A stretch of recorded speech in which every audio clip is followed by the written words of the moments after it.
Hey, Nerf Herders, I'm Addy Thomas. I am Ben Milton. Thanks for joining us for another episode of Certain Point of View News and Reviews. We got plenty of news today, and we got a couple of reviews. The reviews especially I'm excited for today. It's going to be fun. Let's get to it in just a second, but before we get there, go to our website, certainpov.com. Check out all of our podcasts there. So rate, review, and subscribe to them as well. We'd love to hear your thoughts, and it'll also help the podcast get discovered as well. You can go to our website again, certainpov.com. Let's get right to it. So the Star Wars The Last Jedi novel has been a long time coming, and it's since been confirmed that author Jason Fry worked with Rian Johnson to include scenes from alternate versions of the screenplay for the movie. Every piece of material, which is now released by Lucasfilm, is considered to be canon, so just a reminder. There may now be some good news for those of you who missed the expanded universe stories, as the first line of the novel seemingly reveals that Jedi Master Luke Skywalker may have married someone after the events of Return of the Jedi. It says Luke Skywalker stood in the cooling sand of Tatooine, his wife by his side. Now the question is this: could this be simple misdirection or a dream sequence, or some sort of maybe reference to Mara Jade, somehow bringing her in? Who knows? I mean, Right? it's entirely possible. I've no, like, they have clearly been pulling things that they liked from the expanded universe and bringing them into continuity as we know it now. I wouldn't be surprised if they pulled Mara Jade in and made that a character that exists in the new continuity and as a formal thing that happened. Yeah. I wouldn't be shocked by that at all. I've lobbied for a while now that it would be great if the next cartoon that they come out with is like the continuing adventures of Luke Skywalker. And that's what actually I was about to say too. That's kind of what I'm hoping for. Yeah. That the next animated series is between Return of the Jedi and The Force Awakens. Mm-hmm.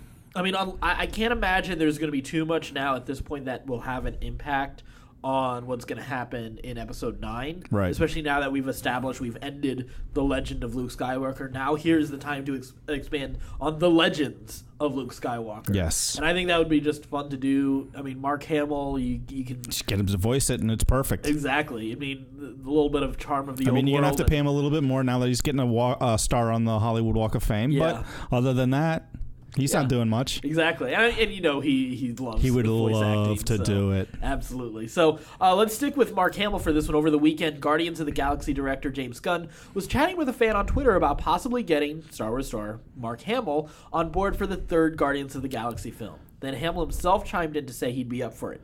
In the ensuing Twitter conversation, Hamill and Gunn privately exchanged info as they apparently live near each other. The question is, who would you like Mark Hamill to play in the MCU, particularly in a third Guardians movie? And I don't mind expanding this out. Like, let's focus on Guardians, but then expanding it out. I mean, like, the guy is talented, can do a lot of different roles. He could do a lot of different roles, and I have three that I've kind of thought of. Okay, the first one is the Stranger. Yeah. Who's sort of this cosmic being on par with, like, a mid-level Galactus. Yeah. Like, not quite as powerful as Galactus, but pretty powerful. Actually made Ego and his brother Anti-Ego. Okay. So so they could have that tie-in, since they just destroyed Ego, of bringing him in as sort of the bad guy of like, what did you do? You destroyed my creation type of character. Yeah. And he's also pretty weird and a little ethereal and an older looking guy in the comic books. It's a little bit more of that eccentricity that Mark Hamill can bring to it.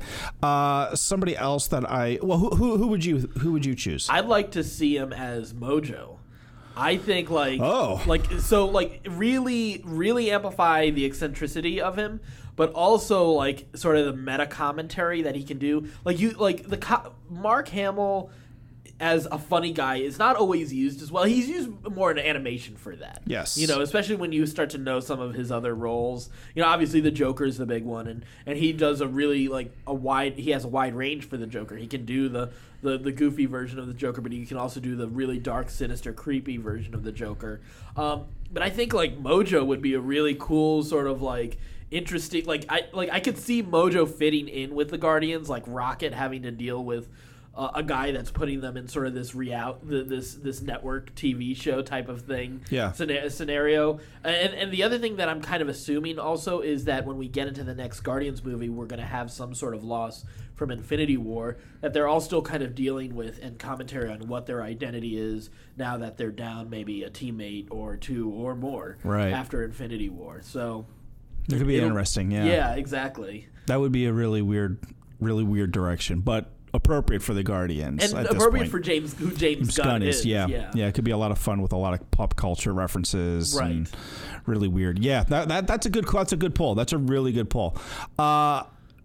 My other two choices are because of Mark Hamill's so known for his voice acting. Outside of Luke Skywalker, it really hasn't been a lot. It's been voice acting. So I was thinking giving him a digital character he could voice. And I have two. The first one is Galactus. Oh, yeah? Yeah. I'm having a hard time imagining Galactus with a voice because he's so, like... it's Galactus. Exactly, but it would be kind of like, I mean, like, he wouldn't have to do much. Like, it would just be kind of like a bit part, if you will. True. Like, you're gonna have some guy in a blue suit, green suit, like doing the movements or whatever. I don't even know what they would make him look like. Not a cloud. Yeah, as long as it's not a cloud. Not a cloud. Happy. He's got to have some sort of body, so it's going to be some sort of CG character in the same way that was a Wolfsbane. Was a CG character. Right. Okay. So I think Galactus could be really good. I think like traditionally, like you think of, Hamill has more of a higher pitched voice, like for Joker and stuff like that. Yeah. But I think that would be kind of off putting for a character as but immense. He's a deeper one too. He's done skips on regular shows. Yeah. So I think like that higher register would be really off putting for a character the size and scope of Galactus. Yeah, that's why I would be like, oh, that's jarring. Like that's actually frightening. Yeah. Like it's not expected. Yeah. And then the second CG character that I would have him play and bring on as a member of the Guardians of the Galaxy would be Dupe. I can't argue with that one. He would be an amazing Dupe. Just making up. You just have to speak gibberish, right? And people would know what he was saying in the same way that like I Am Groot works. Yeah, and the thing is that still keeps it open for him showing up as anybody else. Because if you voice act someone in the Marvel universe, that just means you're auditioning for a job. Exactly. Somewhere down the road, you're going to be something else. But I think he would make a great Dupe. Yeah, I could see that. And I think it would be fun to have Dupe on the Guardians. Yeah, I think that would be really cool.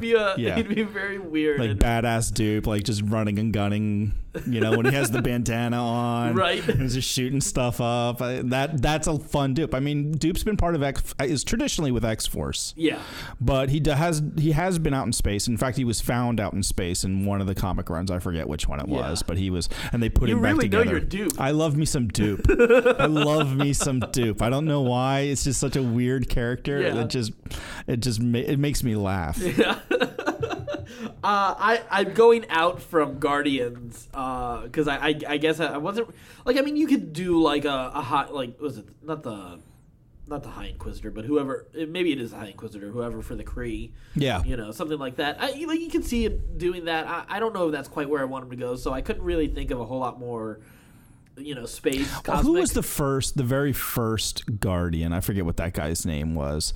The one, and he had a special spacesuit, and if the spacesuit got punctured, like he'd age like 1,000 years in a second or something like that. Oh, from Guardians of the Galaxy? Yeah, like the very first, like the 1960s run. I forget. Right, who that like was. the one that has Yondu and like Major whatever, the guy carrying Cap's shield and all that. Yeah, I mean those guys. Most of those guys, except for the guy who's wielding Cap's shield, is on that like after credit scene. With Stallone. Yeah. So I don't know. I don't know where you would. Yeah, there was nobody in Guardians. Yeah. Traditionally, that struck out to me. Well, it also sounds like there will continue to be Guardians movies after Gunn is done with his third one. Right. And like, there's been some rumors of like, could they bring in that other crew? The old crew. Yeah, or just bring him into this current timeline somehow. Yeah.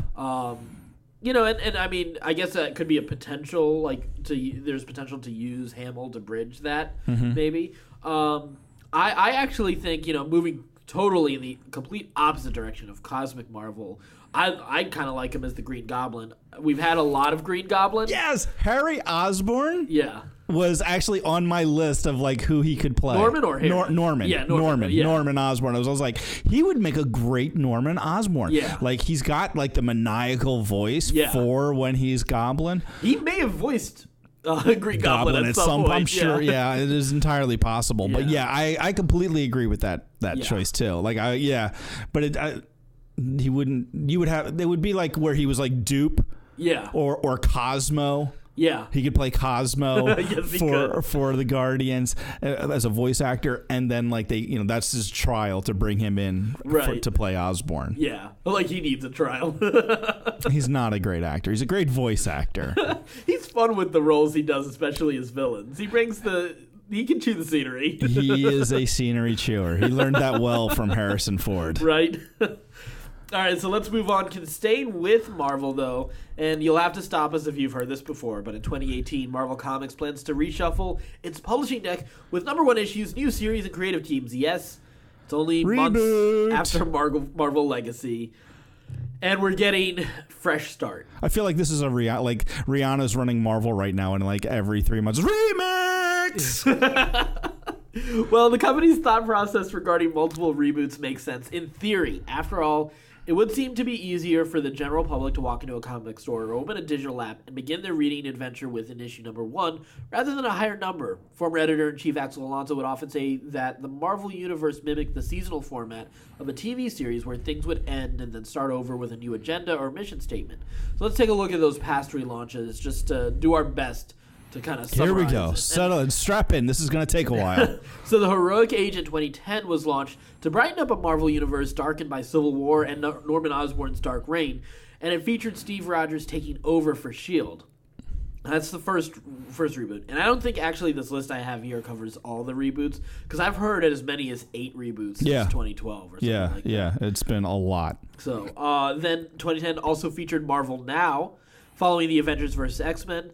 Much of Marvel Now was really more of sort of a branding effort. It revised a lot of the art to make it look a little bit more like the movies. You had like a little bit of design change with the Iron Man armor.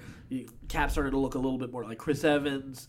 Nick Fury started to look a whole lot more like Samuel L. Jackson. He was already black at this point, but they had already they were making him a little bit more here we go. Right. Coulson was everywhere. Right, yeah, they started bringing Coulson in. So this was also that. Oh, then in 2015 was our next big one. This was the big shakeup. This is when Secret Wars concluded. This event gave Marvel the opportunity to add concepts to its catalog. This was the all-new, all-different Marvel, while doing away with its multiverse save for a few specific realities like Spider-Gwen's home turf. One of the more popular universes was the Ultimate Universe, home of Miles Morales. The Ultimate Universe and Marvel 616 universe were combined together to form a Marvel Prime universe, one that incorporated multiverse remnants from Secret Wars Battle World, such as Old Man Logan, Weird World, Red Wolf, and more. Confused yet? Right? The problem, though, with this all-new, all-different Marvel is, well, there wasn't really anything that different about them. Sure, there are now 2 Spider-Man and Captain America's occupying the same space, but there were still characters fans were familiar with. What's more, delays to Secret Wars meant all new, all different kicked off before the event properly finished. Whoops. Leading to mass confusion among readers. That was a big problem. I bet that's a mess. You got to get your scheduling on point. I know, you can't say, "Hey, reboot." Yeah. But hold on. The old stuff is still going. And it went for a weirdly long, it wasn't just one or 2 months. A couple weeks, yeah. Months, because you're on a monthly schedule. All right, I'll forgive 1 or 2 months. But it got into 6 or 7 months, I think. That's too long. Those. Yeah. It's too long. So then we had, let's see, in 2016, there was Marvel Now 2.0. So it wasn't particularly notable outside of Hydra Cap. And then 2017. People hated. Yeah. Really, really hated that one. 2017 then brought Marvel Legacy, combining old and new characters, returning to core concepts lost in all these reboots, and it was kind of seen as an answer to DC's reboot. Marvel also promised an 18-month break from crossovers, only to introduce Infinity Countdown and Avengers No Surrender soon after. May 2018 brings us now to Marvel's Fresh Start, which I'm actually not entirely sure that's the official name of this relaunch. It's just sort of what they've said so far. Yeah. But I think this is more of a result of some of the restructuring going on now that Axel Alonso's gone and we now have a new editor-in-chief, C.B. Cebulski, and also Brian Michael Bendis leaving for DC. Then you add on top of this, you have the potential Disney buyout of Fox, because one thing that's also different with this, for the first time in a long time, we have promo art that features various X-Men and a couple members of the Fantastic Four. So that's the family's getting back together right. again. So it does feel like this is a little bit more like, all right, similar to the first All New, All Different, where they were trying to get on track with the branding. Yeah. Because I think that was also the Disney buyout. Disney bought Marvel in 2009, so 2010 makes sense. That then they were like, Disney's okay, like let's these are the characters we have access to. Right. The MCU is making us gangbusters of money and super popular. Exactly. Let's just match everything to that. And you started to see the X-Men spun off into their own universe. Right. The Fantastic Four were kind of left in a corner and forgotten about as they should be, and everything kind of worked well within those parameters. Well, now with everything coming back together again, it makes sense that they're like, okay, well, let's bring the X-Men back, let's bring the Fantastic Four back and figure out how to try and make them interesting. It's unfortunate though that I feel like because they were already just finishing, like they just had launched this reboot, if anything they should have just continued on with Marvel Legacy and just done the creative changes that were needed as far as like the creative teams that needed to be reshuffled. But it seems like it's like you can save the Fantastic Four and the X-Men to come back, because now like Marvel's like comics wise they're like outside of Star Wars comics I think they're really looking like a joke right now. They're struggling right now. I mean, it's not like DC hasn't been through its various reboots as well. Like, this is not uncommon in the comic universe. Yeah, so, and like, I'm not a fan of like the over-reliance on events and how often these reboots happen for both DC and Marvel.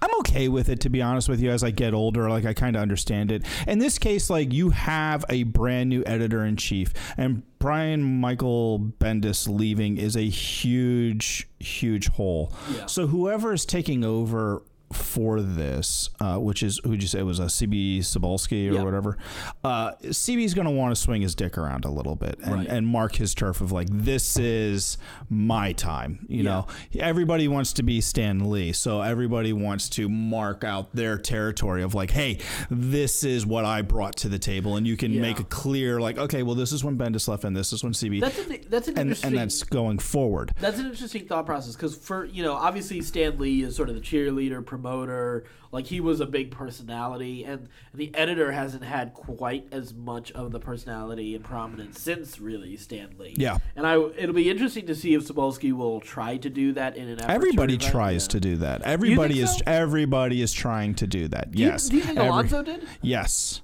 Really? Yes. Why would you? That's why he was constantly rebooting, trying to find something that worked. Yeah, trying to find something that worked, that caught the audience's attention. Yeah. I don't blame him for rebooting. I mean, I don't love it, as a reader, because like, if you do have something you like and then all of a sudden it's pulled out from underneath you and you have to start with something new, like that kind of sucks. But generally, like, it's being rebooted because it's not working. Right. A lot of these runs haven't been spectacular. Yeah, there have been only a couple here and there. Yeah, so starting over doesn't really bother me. I do agree with them as far as like the idea of it being like a TV show and like, okay, season 1, season 2, season 3, or even like, okay, this is a reboot. That's fine. Like I think we see that often enough. We see it in movies all the time. True. Like how many times have we rebooted Batman in the movies? Oh, absolutely. So it's totally okay if it actually works. Like the problem is like how many times. Here's one thing though: we've rebooted Batman fewer times in all of history than Marvel has in the last 10 years. Yeah, Marvel's rebooted their Agreed. So it's gotta work, and maybe CB knows what he's doing, and you just made him editor in chief. Give him the rope to hang himself. Exactly. All right, let's move on. Joss Whedon has left as writer and director of the Batgirl movie for Warner Brothers and DC Entertainment, citing story issues as the reason for his departure. Batgirl is such an exciting project, and Warner's/DC is such a collaborative and supportive partners that it took me months to realize I really didn't have a story, Whedon said in a statement. Sources close to the situation, though, have told Variety that the decision for Whedon to depart was a mutual one, and reflects the studio's desire to seek more female directors, particularly on projects centered on female characters. No comment. We'll just move on. What are you gonna say? I don't know what to say about this. I feel like the missed opportunity here. I mean, first off, Whedon is the guy who came with the story, so he wasn't going to come without any story. He had a story. It's very generous. It's very political of him. Very smart of him to say, you know what? I didn't have the right story. I agree. It is probably a mutual one, just because. Oh, for sure. Yeah, for sure. I will say one because of the state of the ship of the Warner's and DC universe. Justice League was a good trial run for him to see who he was working with, I think. But that being said, do you think this is a way for him to graciously bow out of the DC universe? I think so. You think so? You think this is more him backing out than them going, we want to be more politically correct and hire a woman? I think this was a moment where two agendas worked out perfectly for both parties, because it does make sense from a PR perspective, especially, and from a writing perspective. Whedon has written a lot of strong female characters, so of a lot of people that you can choose out there, he's a good option. But sure, he's not the only option. Yeah, there are plenty of other options. We saw what Patty Jenkins was able to do with Wonder Woman.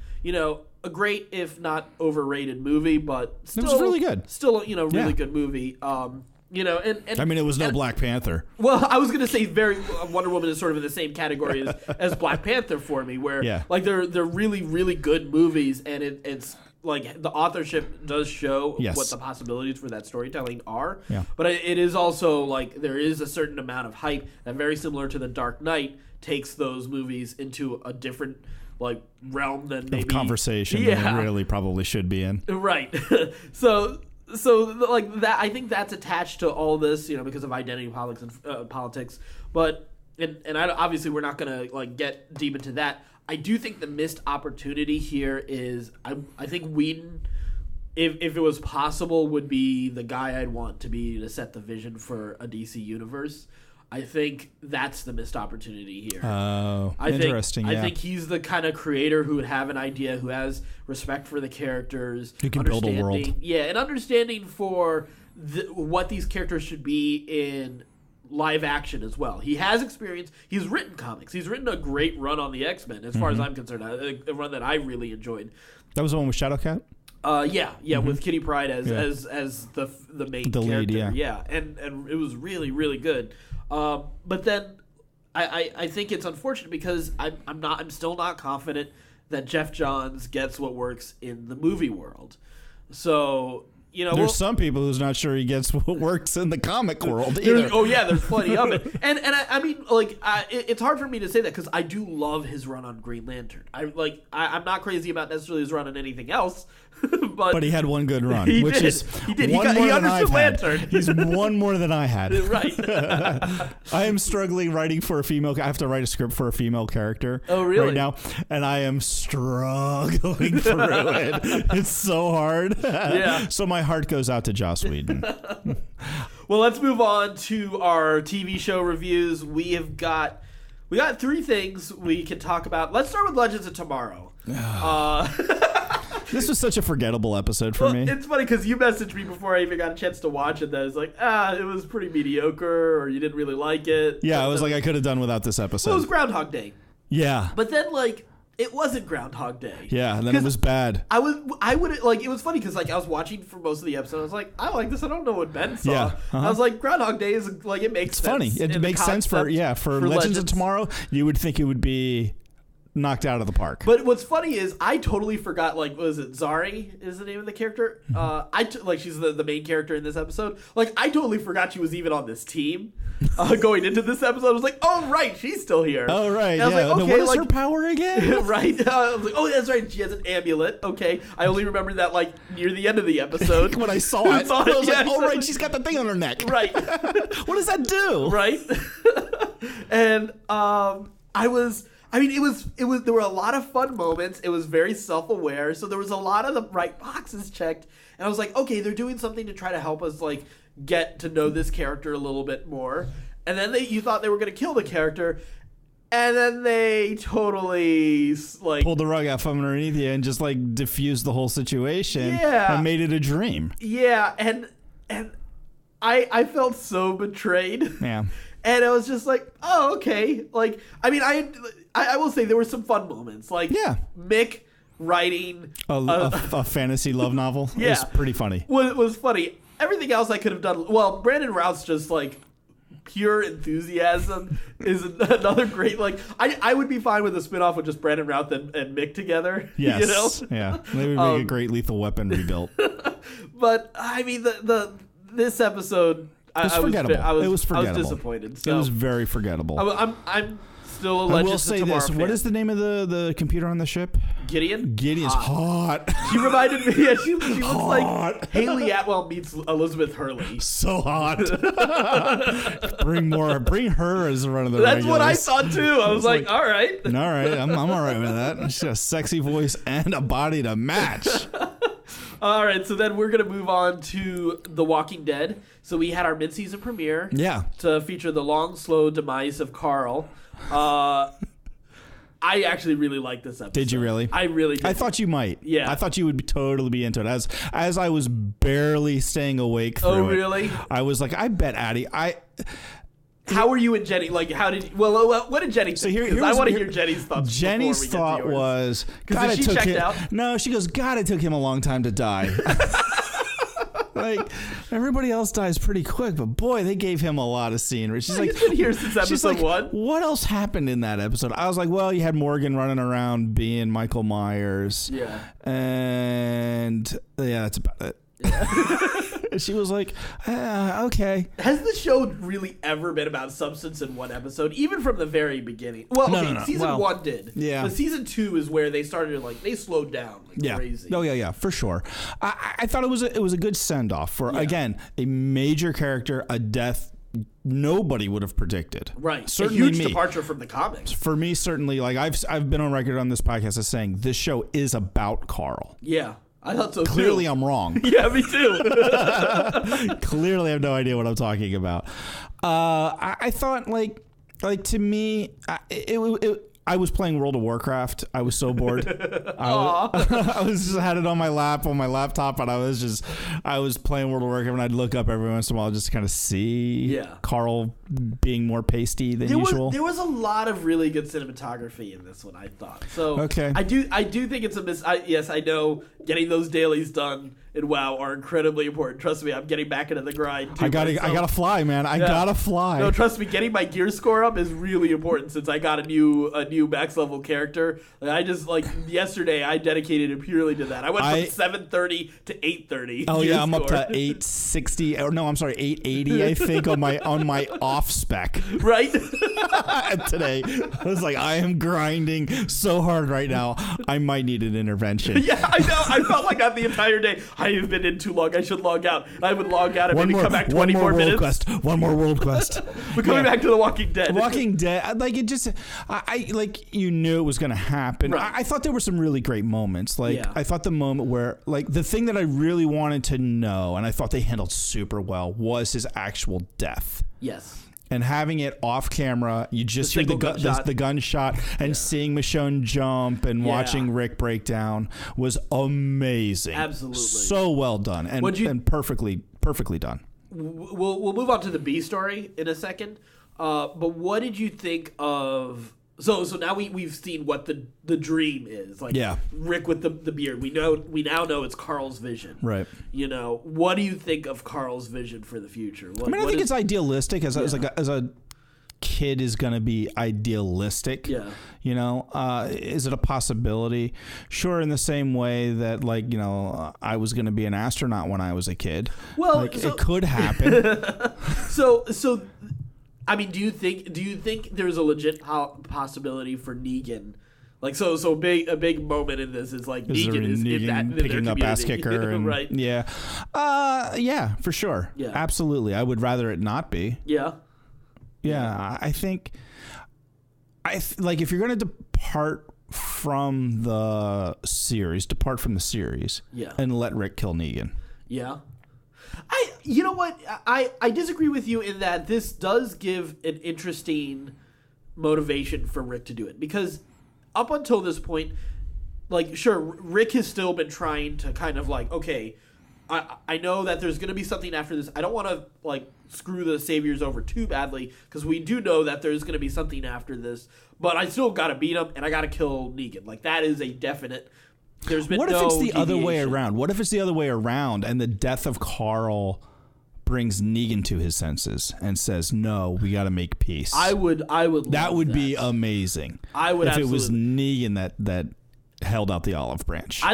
I'd like. Oh yeah, no, that would be a really cool turn, and because it'd give Negan a really some interesting layers, especially already with some of the moments we've had with him, especially between him and Carl. Yeah, he has such a great relationship. Yeah, and that's the thing I'm gonna miss. Yeah, like more than any of the other relationships on the show is just that Negan Carl relationship was one of the things in the comics that is so interesting, as far as moving all these characters forward in an interesting way. Mm-hmm. So yeah, I'm excited by the prospect of it. What do you think? Here's my question to you. Like, what do you think? Do you think they just slide Judith into Carl's role? No, I think you make the show about Rick. I think for major audiences, the show has always been about Rick. Mm-hmm. So for most of this audience, so.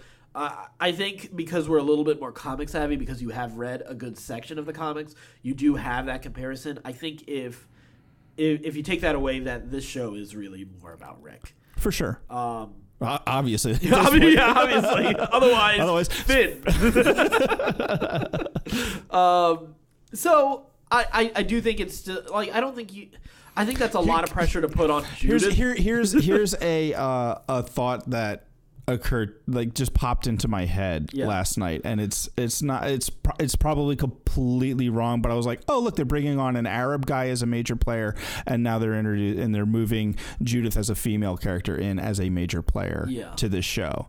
Yeah, so Sadiq has already been in the comics for sure. Yeah. Judith obviously is long dead in the comics. Yeah. I have a hard... So, let's say they do jump... Like, they'd have to jump forward a significant amount of time, like, even further than Carl's vision, I think, to make Judith that character. Because what, she's 3 or 4 now? Yeah. Like, even in that vision, she's got to be... She can only be 10. At most. In that vision. Yeah. 10, maybe 11. Yeah. Okay, yeah. But still, like, it can't... It's not that... She's not that old. Yeah. So, but Rick looks 100. Though. Yeah, no, Rick looks like he went up Mount Sinai and came back with the 10 Commandments. And also stopped by a makeup department with a bad wig. Bad wig. But bad wig. For all the special effects heavy stuff that show does. Yeah. That is awful. Yeah, that's a hard one. It's hard to look at. I mean, obviously, it's also tough because it's such a different look for Rick than we've seen for, Right, but still. Yeah. Jeez. Yeah, I don't think they could do it without moving so much further in the future. And I do expect them to do some sort of time jump after this season. But I don't think they'll do that drastic of a time jump. I think there are a lot of other characters that are a big deal on the series. I do think Maggie is going to be much more significant as time goes on. Maybe even developing into a bit of a rival for Rick, as the two of them might splinter on some decisions in the future. I think... Here, then moving to the B story. Yeah. I think Morgan is going to be the impetus for that split. I think you're right. I think there is going to be a break between Maggie and Rick, and there's going to be sort of a rivalry there.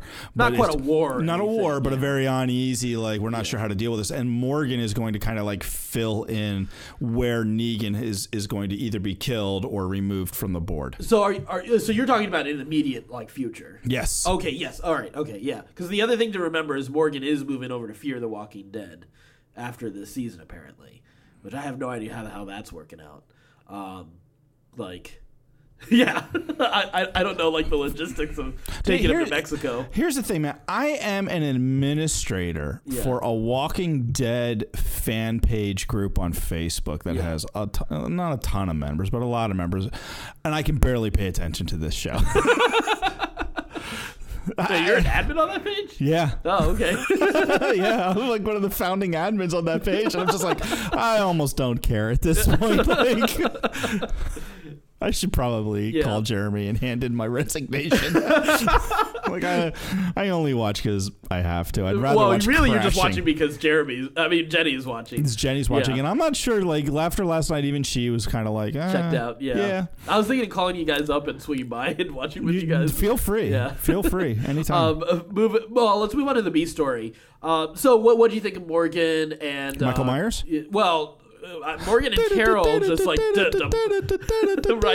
That was sort of fun, like turning Gavin, the Savior sales rep, into like the final girl in a fight in a horror movie. Yeah. It was fun to watch, like watching him just rip the guts out of a man. Oh yeah, it was amazing. I was into it, but I did appreciate the story with like Carl's like monologue, the juxtaposition with the kid getting revenge for his brother, that even though there is this ideal that they're moving forward, there's still a lot of work that they have to get done, and this is the reality of the world that my only problem with it is that Morgan swings back and forth to these extremes constantly. It makes sense though for the character that they've established and how mentally unstable he is. He is effing nuts, man. That's why I think like he will make a great foil for next season. Yeah, I can see that. I can totally see that. All right, let's move on to Star Wars Rebels. We are in the home stretch for Rebels.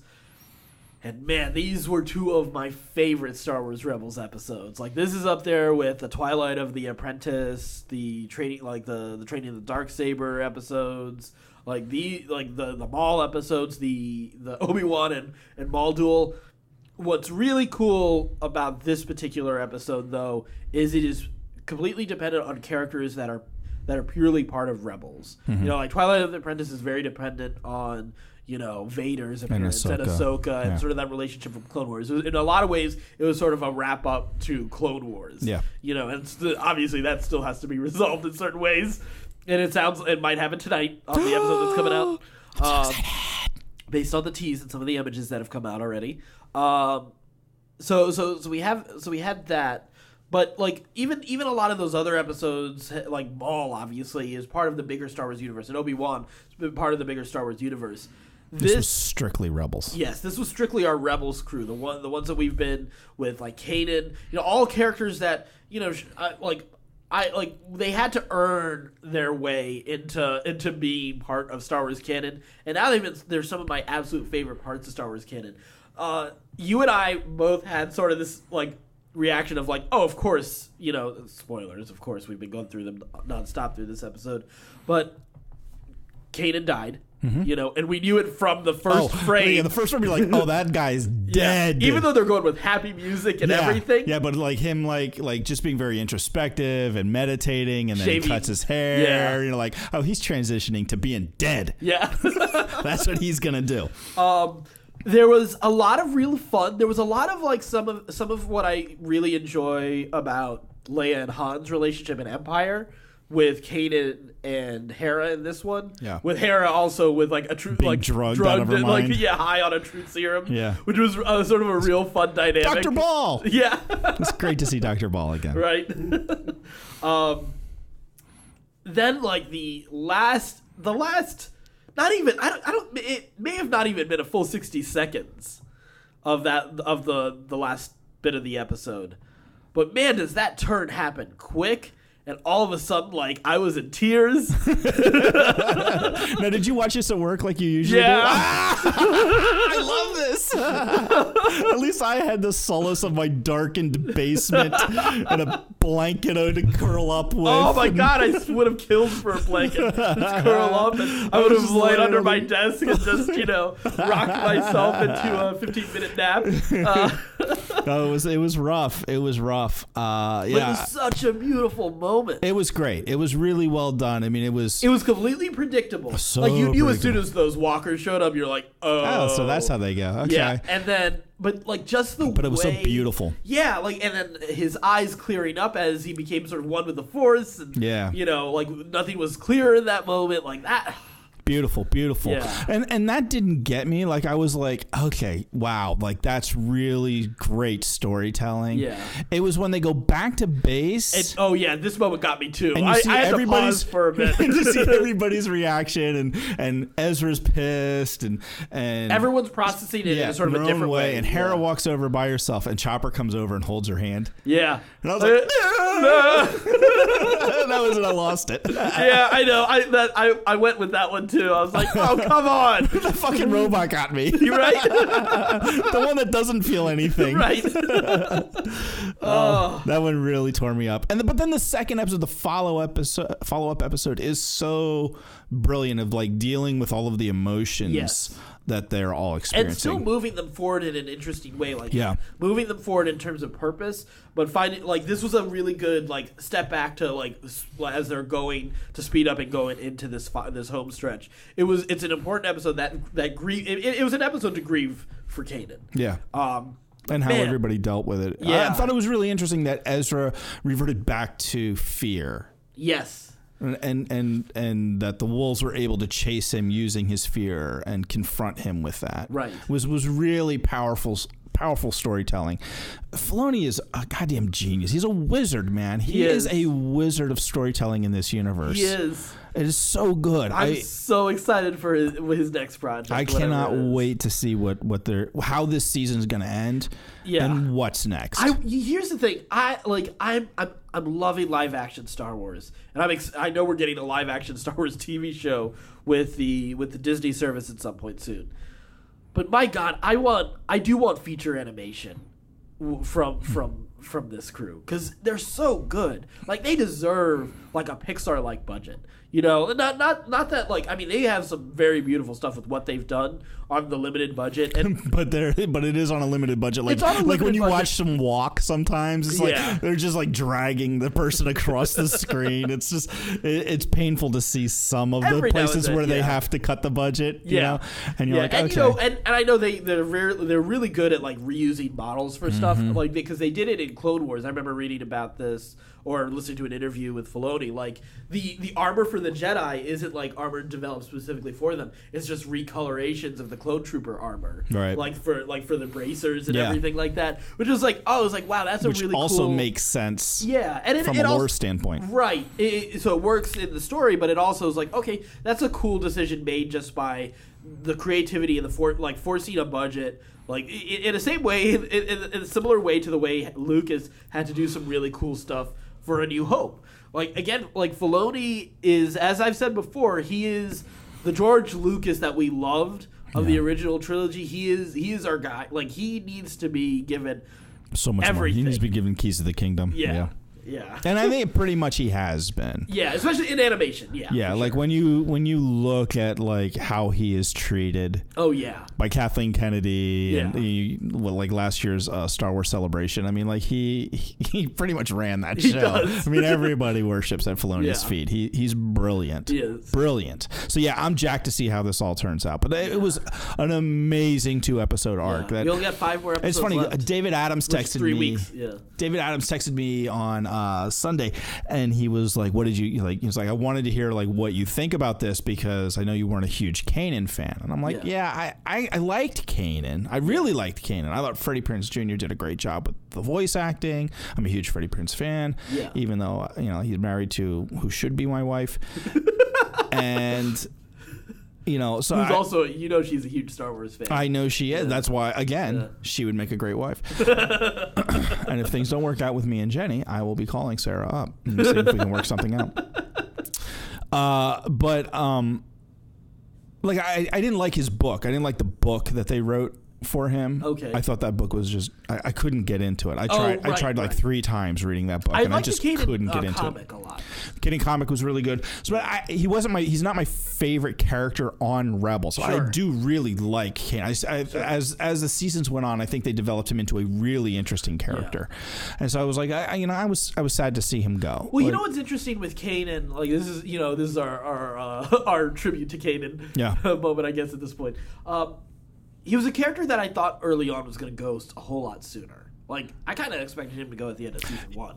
Yeah, like with Star Wars lore, like you very rarely get a master that lasts more than But they did. What I thought was interesting was they really kind of delve. Like we get a lot of delving into being the apprentice to somebody, because that's a hero's journey.